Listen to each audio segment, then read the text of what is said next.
Tejas mark to Bharat का एक ऐसा पावरफुल इंडिजिनस फाइटर जेट अब अपने सबसे क्रिटिकल फेज में पहुंच चुका है। तेजस मार्क टू अब उड़ान से सिर्फ एक कदम की दूरी पर है। टैक्सी ट्रायल शुरू होने वाले हैं और फर्स्ट फ्लाइट क्लियरेंस के काफी करीब है। लेकिन सवाल यह है कि क्या ये एयरक्राफ्ट सच में राफेल जैसी कैपेबिलिटी को चैलेंज कर पाएगा और क्या फर्स्ट फ्लाइट को लेकर जो रिपोर्ट सामने आई है उनमें सच्चाई है। आइए नजर डाल लेते हैं इनमें। नमस्कार दोस्तों, आप देख रहे हैं वी नेशन ट्रिपल वन, जहां पर हम बात करने वाले हैं तेजस मार्क टू को लेकर आई एक बड़ी रिपोर्ट के बारे में। तेजस मार्क टू, जिसे हम मीडियम वेट फाइटर भी कहते हैं, अब अपने डेवलपमेंट के फाइनल स्टेज में एंटर कर चुका है। रिपोर्ट्स की बात माने तो एयरक्राफ्ट लगभग रेडी है और कुछ माइनर सब सिस्टम इंटीग्रेशन ही बाकी रह गए हैं और अब फोकस शिफ्ट हो चुका है ग्राउंड टेस्टिंग में, सर्टिफिकेशन में, और जल्द ही इसके टैक्सी ट्रायल्स हमें देखने को मिलने वाले हैं। टैक्सी ट्रायल मुख्यतः दो तरीके के होंगे। पहला होगा लो स्पीड टैक्सी ट्रायल और दूसरा होगा हाई स्पीड टैक्सी ट्रायल। इन टेस्ट में एयरक्राफ्ट के ब्रेकिंग सिस्टम, ग्राउंड हैंडलिंग और डायरेक्शनल स्टेबिलिटी को वैलिडेट किया जाता है। यह वही स्टेज है जो तय करता है कि एयरक्राफ्ट सेफ तरीके से उड़ान भरने के लिए तैयार है भी या नहीं। अब इसके बाद क्या होगा? अब बात करते हैं सबसे इंपॉर्टेंट स्टेप की, वो है फर्स्ट फ्लाइट क्लियरेंस यानी FFC। FFC के बिना कोई भी फाइटर जेट उड़ान नहीं भर सकता।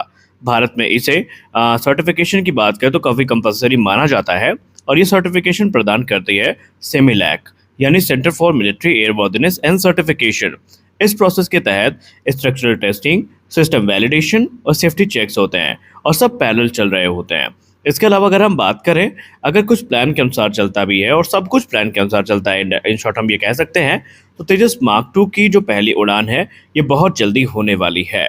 इंडियन एयरफोर्स के सामने आज सबसे बड़ी चुनौती यही है कि वो इस विमान को जल्दी से इंडक्ट करे, क्योंकि वो इस क्वारन क्षमता से काफ़ी ज़्यादा जूझ रहे हैं और तेजस मार्क टू इस प्रॉब्लम का एक मेजर सोल्यूशन बन सकता है। भविष्य में यह विमान जैगुआर, मिराज 2000 और मिग 29 को रिप्लेस करेगा और इनिशियली 120 से 130 तेजस मार्क टू विमान इंडियन एयरफोर्स के तरफ से खरीदे भी जाने हैं। यानी आने वाले समय में तेजस मार्क टू इंडियन एयरफोर्स की बैकबोन बनने वाला है और यही कारण है कि इस प्रोजेक्ट में तेजी से हम आगे बढ़ते चीज़ों को देख पा रहे हैं। लेकिन अब सवाल यह आता है कि मार्क 1 अल्फा और मार्क 2 हमारे लिए क्यों इंपॉर्टेंट है और ये क्यों इस समय इतने डिबेट का विषय बने हुए हैं और ये कितना अलग है।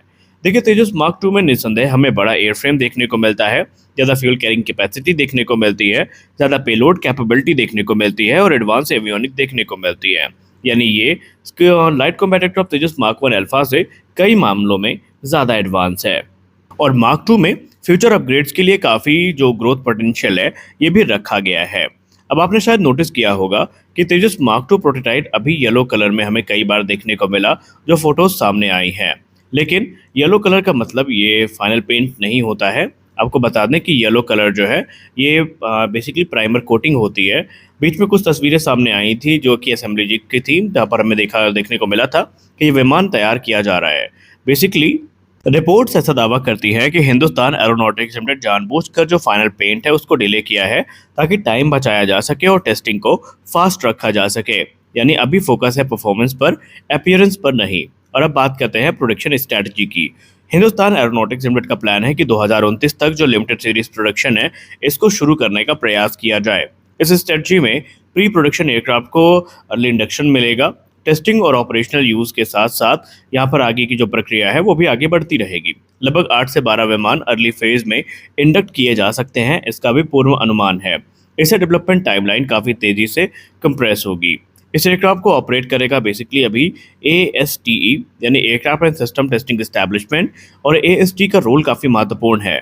ये संस्था basically weapon integration, operational testing, performance validation के रोल को पूरा करेगी। यानी लैब टेस्टिंग के बाद रियल वर्ल्ड कंडीशन में एयरक्राफ्ट को टेस्ट किया जाएगा। तेजस मार्क 2 की सबसे बड़ी स्ट्रेंथ है इसकी प्रूवन टेक्नोलॉजीज। इसमें कई सिस्टम पहले से ही मार्क 1 वेरिएंट में टेस्ट हो चुके हैं। इससे डेवलपमेंटल रिस्क काफ़ी कम हो चुका है और सबसे इंपॉर्टेंट सिस्टम की अगर हम बात करें तो वो है DFCC यानी digital flight control computer. Mark 2 में इसका अपग्रेडेड वेरिएंट हमें देखने को मिलेगा, जिससे better handling, advance flight control laws और इम्प्रूव्ड स्टेबिलिटी देखने को मिलने वाली है। यानी पायलट के लिए एयरक्राफ्ट ज़्यादा रिस्पॉन्सिव और सेफ होने वाला है। इंजन की बात करें तो कुछ इंजन F414 ऑलरेडी हमारे पास है जो कि प्रोटोटाइप डेवलपमेंट फेज में यूज़ किए जाएंगे और वैसे भी आप सब जानते हैं कि F414 इंजन को लेकर आम सहमति बन चुकी है और दिसंबर तक डील को फाइनलाइज किए जाने की तैयारी भी की जा रही है। अप्रैल 2026 में एक बहुत बड़ी खबर भी आई थी, जहां पर हमने आपको बताया भी था कि अब यहां पर एक औपचारिकता ही बची है F414 इंजन डील में, जहां पर जनरल इलेक्ट्रिक ने दावा किया था कि हम 2 वर्ष के अंतर्गत पहला F414 इंजन डिलीवर कर देंगे। अब यहाँ पर सबसे बड़ा सवाल आपके मन में ये है कि क्या फर्स्ट फ्लाइट को लेकर खबरें सही हैं या गलत? देखिए, इतना तो हम जानते हैं कि 2026 में ही इसमें कुछ मेजर डेवलपमेंट हमें देखने को मिलेंगे, और इस बात को हम टाल नहीं सकते कि एचएएल यहाँ पर, या आडा हो गया, वो तेज़ी से इस प्रोग्राम को लेके जा रहे हैं, और हमें इसी वर्ष इसकी जो पहले दर्शन है वो होने थे। तो अब अभी हो या 2 महीने बाद हो या दिसंबर तक हो, पहली उड़ान संभावित है कि इसी वर्ष पूरी कर ली जाएगी। अगले वर्ष से जो सिलसिलेवार टेस्टिंग है उसको यहाँ पर रखा गया है। फिर भी एचएएल की बात है, देखते हैं कि वो अपनी बात पर कितना खरा उतरते हैं। तो इस वीडियो में बस इतना ही, मिलते हैं अगले वीडियो में कुछ अपडेट्स के साथ। तब तक के लिए जय हिंद।